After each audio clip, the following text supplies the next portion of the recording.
So friends, after working on his decisions and developing his ideas, work, emotions and thoughts, the fool moves further. He doesn't know how to manage what he has grown. So he approaches a great emperor who gives him the key. He says, strong will and a solid foundation of law and order.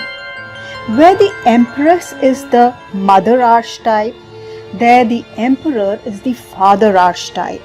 He is filled with protection, support, he's the provider, the disciplinarian, he's the authority, and all of these things are represented by the emperor card.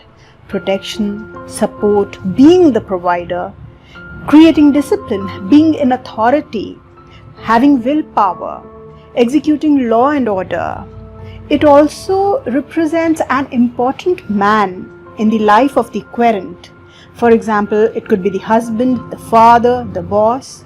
Also, since the emperor is about achieving stability for whatever you have developed, this very thing connects the emperor to the fours in the minor arcana, because the keyword for both is stability.